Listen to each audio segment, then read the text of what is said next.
All right, guys, what's going down, man? This is your boy, DJ Just J with Just Diamonds ENT, your humble host of The Subtle Dig. Straight up. What's going down, guys? Today is July the 25th. Today is Wednesday. It is another beautiful day outside. It is warm as always. Trying to enjoy the summer weather. We hope you guys are having a great week so far at work or whatever it is that you guys do. Thank you guys for joining the show. We're going to make this a quick show. We have a lot of material to try to get out in a very short amount of time. So if you guys would, do me a favor so other people can know that we are live. You guys out there that are watching me right now, if y'all will hit that thumbs up, that'll help your boy out so much. It'll let other people know that we're live. They can come into the show and we go ahead and get this thing going without any delay, right? So what we're going to do is we're going to give everybody a shout out. We're going to play an intro song, and I'm going to dedicate this song to a young lady that I just met yesterday. Shout out to Shauna, and shout out to her management team as well, LYL, in the building. And I want to give them some love because they came all the way from Kansas all the way to Oklahoma, and I went from all the way to Texas all the way to Oklahoma to meet them and listen to their music, and I thought it was dope. So I'm gonna play that song for you guys. And if you guys want to show support for the show, you guys always know that the PayPal is available, as well as the Patreon and the Venmo, if you guys want to show some monetary support for the show. I always encourage new people to at least donate more than 4 quarters for the first time. Do it every so often, man. It helps out quite a bit, okay? So let's go ahead and get this thing started. We're gonna cut it right there, give you guys a shout out. We're gonna go ahead and move on with the show.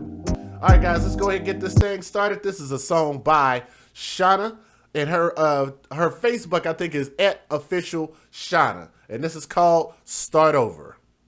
You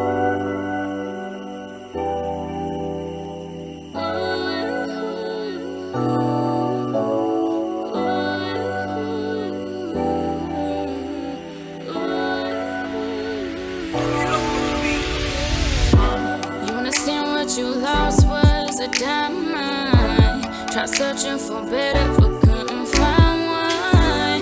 Now you missing me, what it's gonna be? I need proof and for you to show me that I'm the one that you need. Even if it takes you to beg and plead, then maybe we can start over. Maybe we can start over.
If it's us, then we need trust. Let's start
Yeah, man. Again, shout out to Shauna, and that is dope, dope, dope music right there. My brother Kurt Dog is in the building. What's happening, man?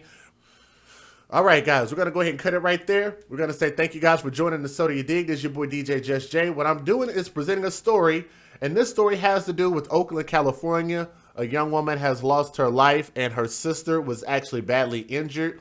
And apparently, from what I hear, this is the type of thing that goes on quite a bit in this area from what I've read, because I actually had some people send some additional emails after the fact. But like I say, I got to deal with the story that I have in front of me right now, which is this one. So I will tell you guys about this particular story, okay?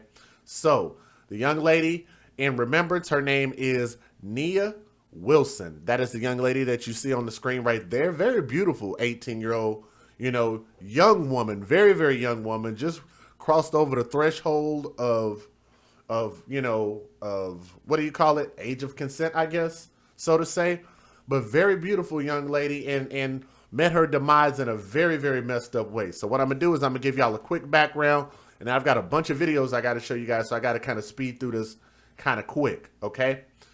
And I got to apologize. I was going to do it yesterday, but I didn't make it back to Texas in time to get this story done yesterday. So nonetheless, now, the gentleman that is accused of doing this, that is the guy right there. His name is John Lee Cowell, John, Lee,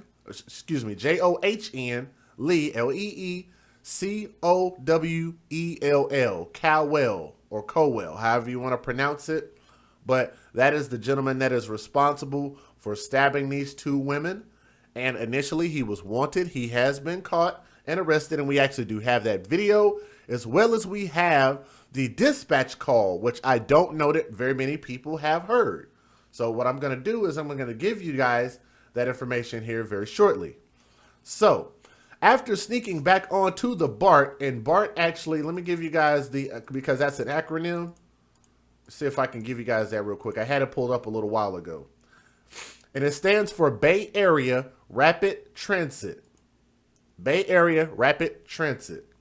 So after sneaking back onto the Bay Area Rapid Transit system, less than 24 hours after allegedly stabbing two sisters in the neck, and all of this is alleged until he is proven guilty in court, okay? So I want to make sure and reiterate that. John Lee Cowell rode at least two busy evening commute trains through the East Bay on Monday evening as police scrambled to intercept him. Even passing through the same station platform where the slashing occurred, meaning he returned back to the scene of the crime. For at least 40 minutes, Cowell, who police had described him as armed and dangerous, rode the transit system in packed BART cars before passengers spotted him at the Coliseum station and called the police, according to police audio recordings. Eventually, he was arrested without incident at the Pleasant Hill station after transferring trains at least once, avoiding BART police search. Okay? I can't stay long, but I'll make sure. Okay, that's cool, Crystal. Thank you so much, Princess. A review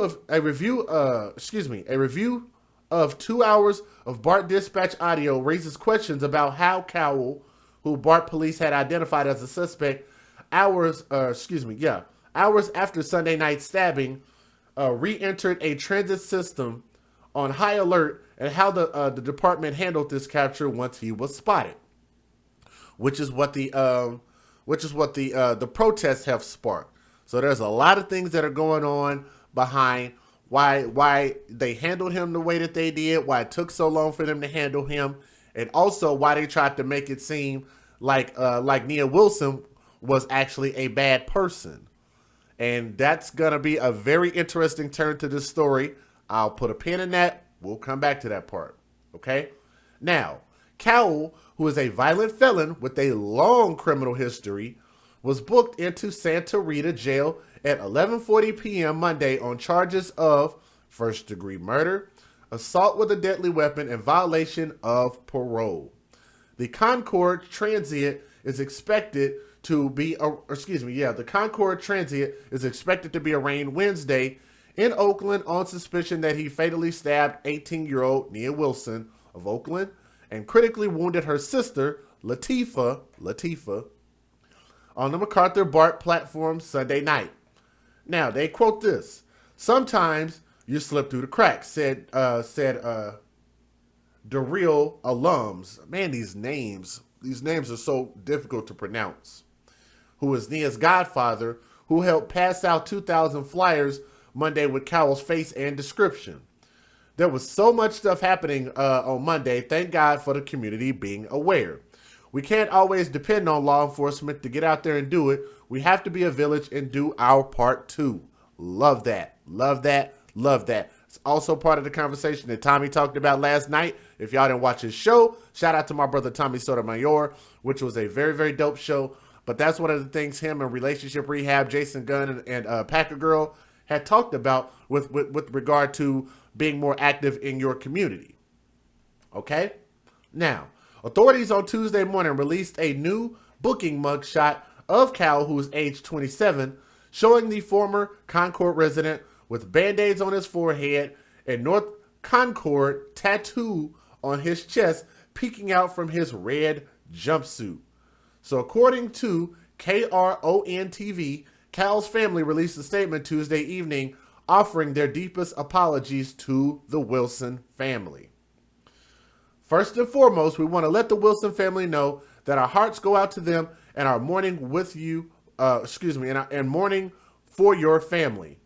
This horrific tragedy never should have happened. The statement reads in part before asserting that Cowell had been suffering from mental illness most of his life, referring later to untreated bipolar disorder and schizophrenia. The statement ends with a reference to threats and harassment since the stabbing aimed at Cowell's aunt, who lives in Concord. She too has lost 2 sons at young ages to tragic deaths. She, as our entire family, is heartbroken for the Wilson family, and our prayers go out to everyone in their family. Now, the stabbing marked the second homicide, and matter of fact, I think there was a third that somebody sent me, so I want to say thank you to Nate. I think Nate sent me that story, and maybe I'll be able to cover that one when I get some more time. It's marked the second stabbing as of this point on the Bart system in 2 days, and the third death in 5 days. The cluster of unrelated attacks marks one of the most violent stretches for the transit agency in recent history. Can we take a pause for the cause for a minute? Y'all want to hear something interesting? How many people want to hear something interesting?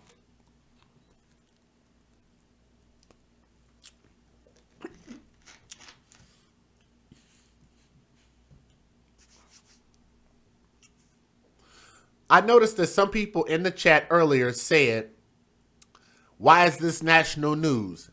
And other stories aren't national news. Referring to these similar type of things. It's because she's black. It's because he's a white man that attacked a black woman. Yes, they are protesting about this. Yes, they are. But I want you guys to point it out for me because I've been doing these stories. What do you guys think is weird that this is national news? Can you guys make the correlation? I haven't seen anybody say it yet. Why is this national news and other things that are happening in much larger numbers is not national news? Let me see if y'all catch it. Sorry, guys. I just got to take a pause for a cause, and I want to see if my chat room is quick enough to pick this up. This is national news, but what is not national news when people are dying in mass numbers in the United States of America, otherwise known as Illinois, Chicago, Southside Chicago? Has anybody put this together yet?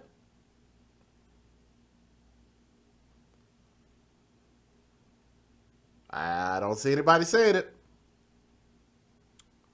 You have dozens and dozens and dozens of black on black murders going on in Chicago. Mass shootings going on in Chicago by the dozens.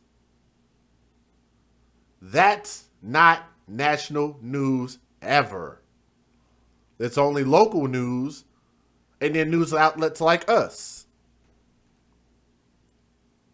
Now, I'm not trying to diminish the importance of this particular crime, but what I'm saying is that this is making national headlines. I get it, obviously, because of the plot line that is wrapped up in this. But I think it's also very ironic the fact that this is made to be important, but black men killing themselves in mass numbers is not made to be important.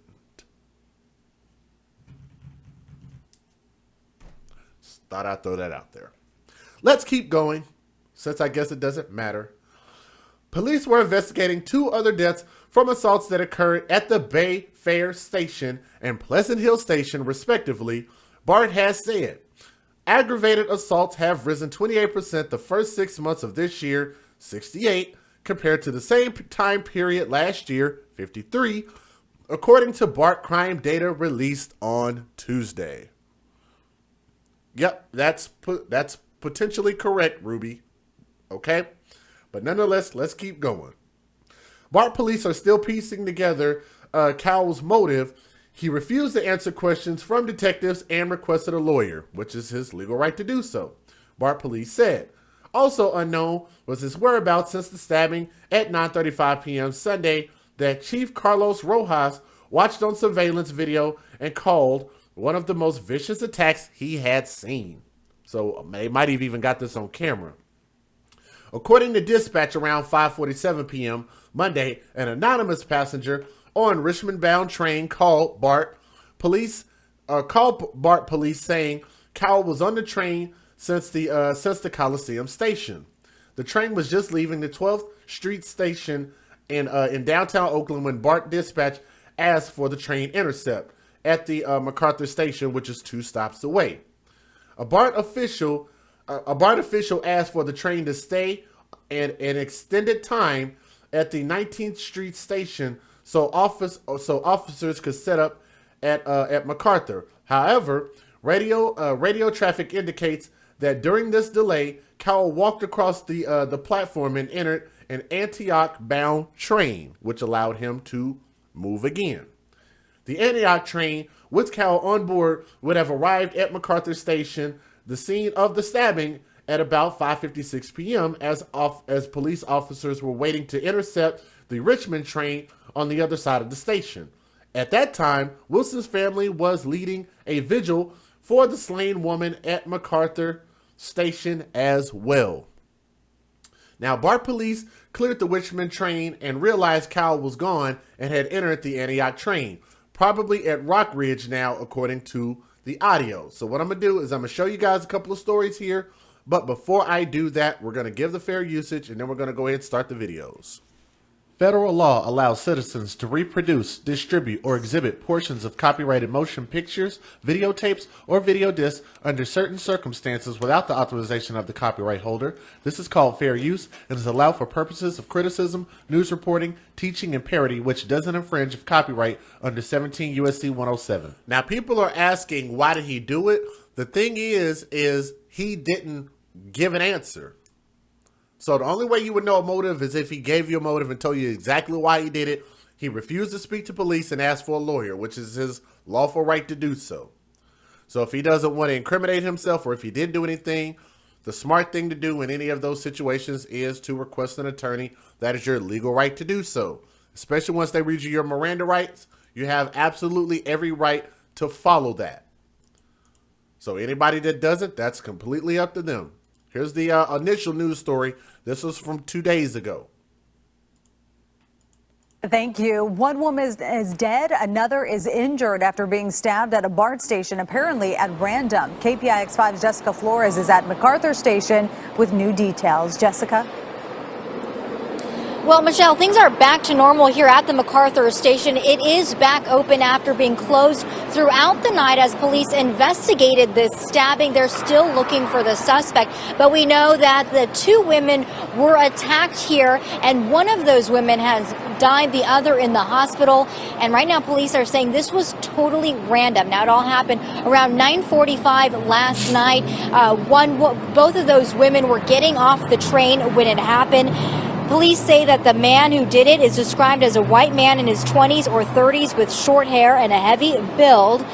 Now, this all happened again as they were getting off the train. That's when the suspect attacked. He then ran downstairs and took off. We spoke to one of the victim's fathers. I never imagined myself going through nothing like this. That's my baby girl in it. It's a parent's worst nightmare. The victims' identities have not been released at this time. Meanwhile, Bart is working to calm any fears about riding the train this. Now, again, we've already released the identities and the names just because that stuff has already been put out. Let me go ahead and get to the next video because that was from a couple days ago before they really knew a whole lot about this.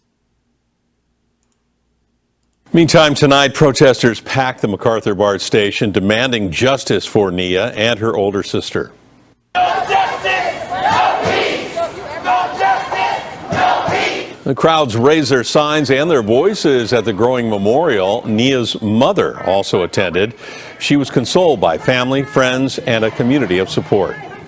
This man just came and did all this to my baby, though. My baby.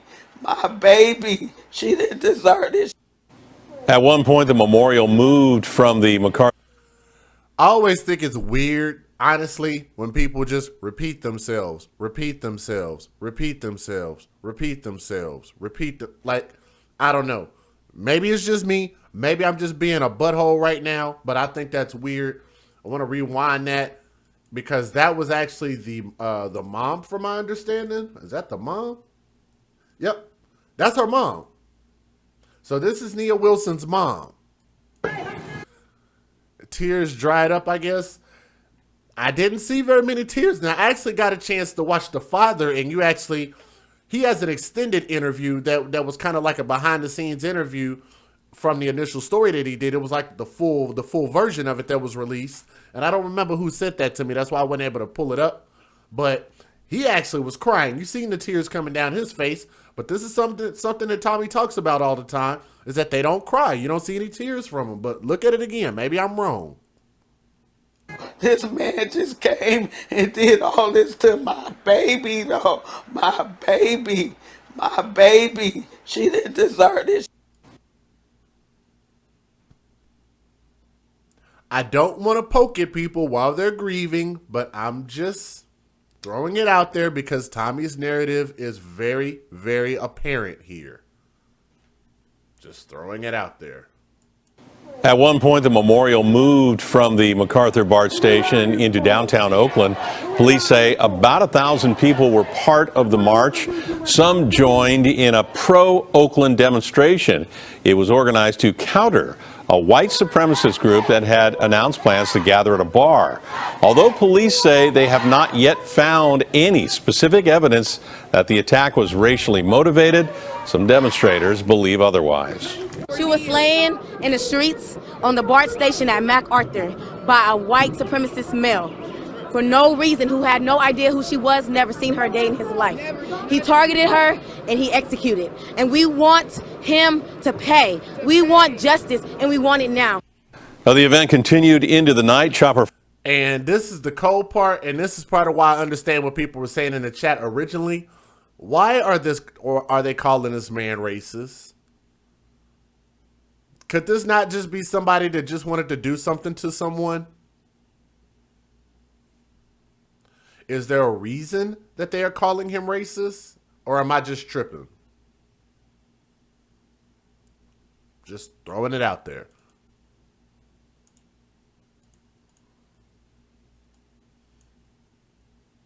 She did not deserve this. All she was doing was coming back from wherever she was coming with her sister. And my baby always said, Mom, I don't like Bart. I'm like, Nia, the Bart. She didn't like the Bart. She was scared of the Bart. Now I see why. She did not like the Bart. We have to. It takes the village, not the community. Community being broken. That's a foreign language to me. I was raised to take a village to raise a child. I was raised to take a village to heal a village. And that's what Stop Killing Our Kids does. We're here to heal our village. You could say anything to John. Fuck John. Excuse my language. I don't care. I'm mad. Oh.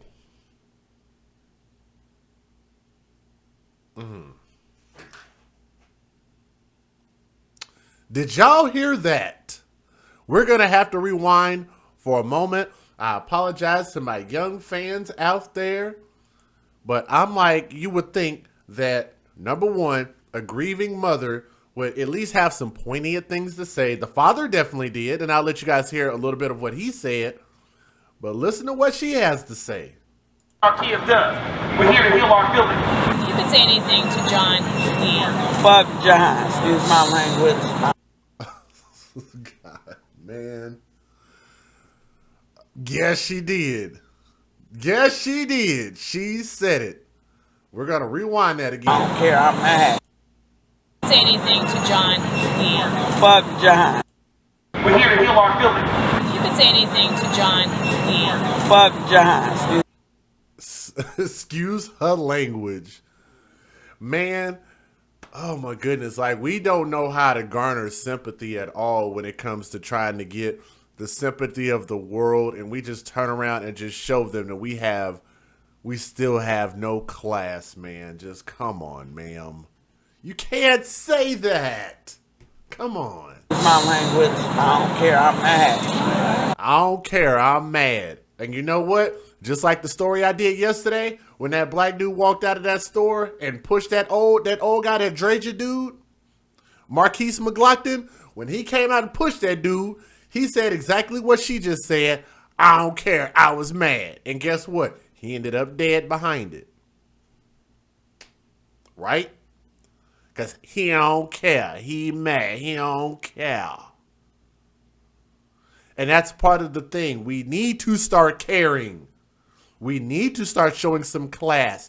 We need to start acting like we have some sense. Can we agree to that? To the 183 people that are watching the show right now, can we agree to that? It is in black people's best interest in our community for us to start acting like we have sense, for us to start acting like we care, for us to act like we have some class. The way that the world views us is very important, because the way that the world views us, they view us in a way, and in turn, they treat us as such. Just think about that. That's what my baby was supposed to say. He took my baby. What are you supposed to say? You could just literally say, we want justice, this is wrong, and I'm sad that my daughter is gone. We want justice at the end of the day. Baby, man. He took my baby. And my baby was laid out on that concrete slab, man. What am I supposed to say? I don't know what to say. My baby gone. She was only 18. She didn't ask for this. Not a tear at all. Even in all that talking and grieving, just, man, it's just weird. Here's the next video, guys. I told you guys it's a lot of video, but I'm going to try to get through these rather quick. Nia Wilson. Say her name. Nia Wilson. Say her name. Nia Wilson. Say her name. Nia Wilson. Say her name. Nia Wilson. Say her name. Nia Wilson. Say her name. Nia Wilson. Say her name. Nia Wilson. Say her name. Nia Wilson. All streets. She didn't do nothing to nobody. I didn't do nothing to nobody. And for the people that are asking for the dad, I think his is coming up here momentarily. this to happen is just outright crazy. Then he started attacking. And I looked back and he was wiping off his knife and stood at the stairs and just looked. As they were transferring at the MacArthur platform, they were approached by an individual with a knife who struck very rapidly. It was, in my close to 30 years of police experience, probably one of the most vicious attacks that I've seen. And we're really seeking justice for Nia and for Latifah. This is a horrible, horrible incident that occurred, and I think everybody's hearts goes out to the family. I run up the platform. Now here's the dad. So I want you guys to hear what he has to say. This is the much more shortened version of his story. Here we go. I think everybody's heart goes out to the family. And I run up the platform and I see my youngest daughter laying up under a tarp dead, you know. I want justice for my daughter. I want justice for my daughter. Please help me get justice for my daughter. Man, I work at Highland Hospital. I see this every single day. I never imagined myself going through nothing like this. Did y'all notice the difference when the father spoke? He wasn't cussing and using all kind of inappropriate language on public airways or anything like that. There was a big difference in the way that he spoke. Not a tear. And I think that was another one of her sisters. Not a tear. Like, I'm sorry. Like, I've cried. Me personally, y'all seen me on the show. I've cried for other people's children. How many people remember? Go back and watch my reaction to Nia Day Garrett. Go back and watch my video to that if you guys have never seen it. Watch fast forward to the part for the 911 call, and you will see my reaction to hearing about that little baby girl.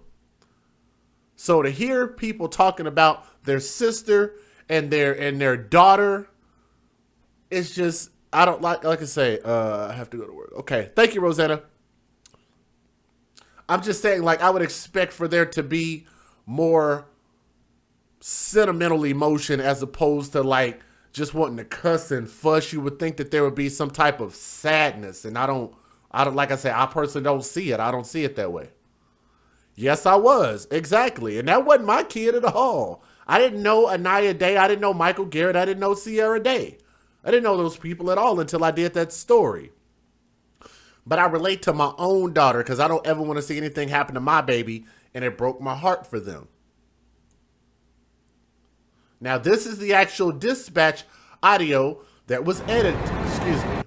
That was edited for brevity in the following video, and this is also with them arresting him. And people were saying about this part of the video that he should have been handled more roughly, I guess. I don't know. But I'm going to let y'all watch it. Y'all tell me what y'all think.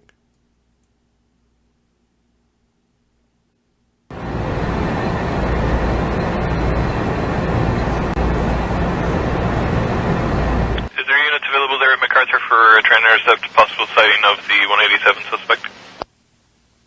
411, go ahead. 411, it's a Richmond bound about to leave 12th Street. Anonymous report of a possible sighting. Unknown car number. Subjects wearing a white t-shirt, shorts, and they've got band-aids on their face. 7 Hayward transfer track 227. Positive ID. Typer, car 1907, 1015, positive ID. But now, thank you. Middle name is Lee, no white, 925, 1990. Copy. 26 are relocating the subject out of the station and into the structure. 26, we're in the buzz zone right now. Subject's in the patrol vehicle.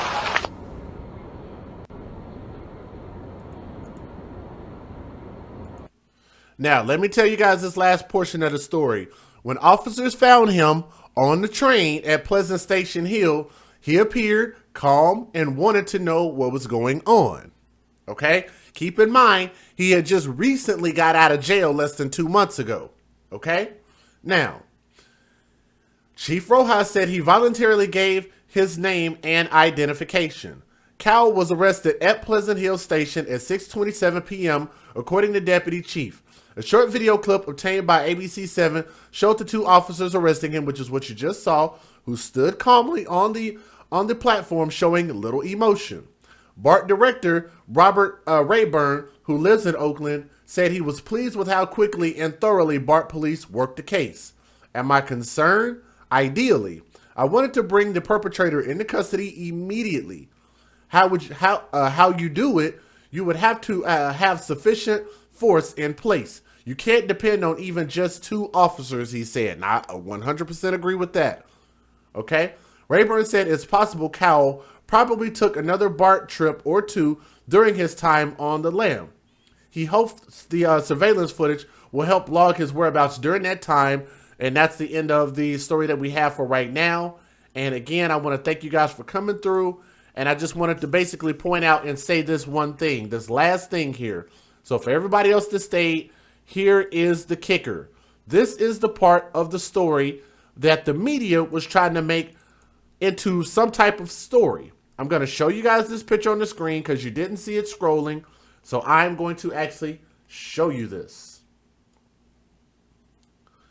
There was an image that surfaced from the news media. This is Nia Wilson.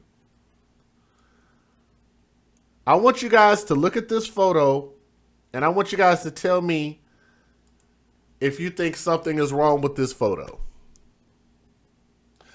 And especially because of the fact that once this story came out, this was one of the images that they used to paint an image of Nia Wilson.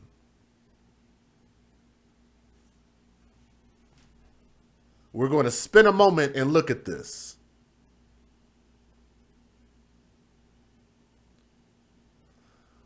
I'm going to tell you my opinion about this. I'm going to ask you guys a question, because I actually had one person that recently contacted me and said they were watching one of my live shows, and they said, well, Jay, you're always waving your gun and flashing your gun. No, I'm proud about my gun and my weapon, and I keep my weapon on my desk at all times. And if it's pertinent to the story, sometimes I will say, yes, I carry a weapon. I'm a legally weapon carrying, concealed, open carry person in the United States of America. And I believe that everybody that has the right to carry a weapon should get the training, should pay for their classes, should get their application done, and carry their weapons. I believe it's important.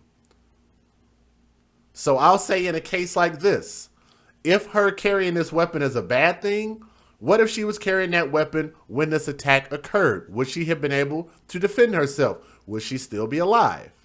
I don't know what the laws are in her state, in her area, whether she was certified or not. She was 18.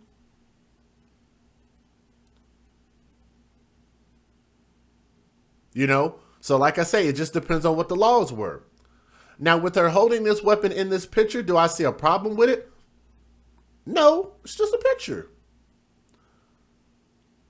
You know, I don't see her talking about, you know, thug life or anything like that. Even if she was, if she hasn't committed a crime, if she hasn't done anything wrong, it is just a picture. We see people all the time posting pictures with their weapons, with their guns, of all races, of all creeds, young, old, and all of that good stuff. We see this all the time from all different types of communities.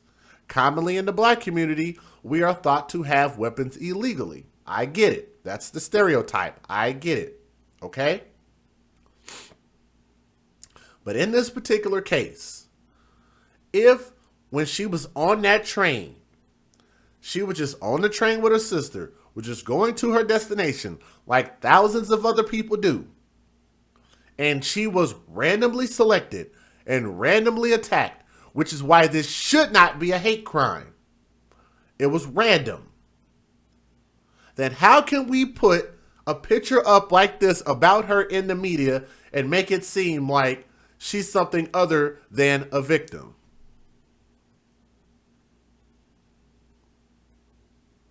She was 100% a victim. Me personally, I don't see a problem wrong with this, as well as when I have my weapon, I don't see a problem with having my weapon. I don't see anything wrong with that. Okay? So I'm just throwing that out there. I don't think that part is a big deal. People have already destroyed the media over them putting out this picture, trying to make her seem like a bad person. And I think that that was right of them to pick up on that and say, hey guys, look, y'all shouldn't have put that picture up trying to make her seem like she's a bad person just because she took that photo. That's my end of the story. So hopefully you guys listened all the way up and through to that point to hear what I had to say about that, because I believe I've covered every portion of this that I possibly could. So we're going to cut it right there, and we're going to go ahead and end the show. All right? So again, I'd like to thank you guys for coming through to the Soda You Dig. My whole thing is we need to be very careful when we use these terms like hate crimes and racism and all of this stuff, because it should only apply when it applies. And I think that those times are less times than they are more times than we try to portray in the media. We just need to be very, very careful and make sure that we don't go crying wolf. If you guys are not familiar with the story Crying Wolf, make sure and look that story up. It's an awesome life lesson, okay? So again, man, rest in peace to Nia Wilson. I hope her sister makes it through okay. I hope she makes it through with all of her limbs and makes it through with all of her faculties. I hope she makes a full recovery. You know, I hope that the family does get justice, because regardless of if this young man had mental issues or not, I definitely think that mental issues is something that we need to get checked on. It is something that goes widely unchecked, especially in our community. And I believe that it is a problem, okay? And I don't think that it should be related to hate crimes or racism or anything like that. This was just something that she was just a victim of a crime. And I hope that she gets her justice, and I hope that the family gets their justice. And we'll just have to close the chapter on this book. Okay? All right, this is your boy DJ Just Jay signing off. Thank you guys for coming through.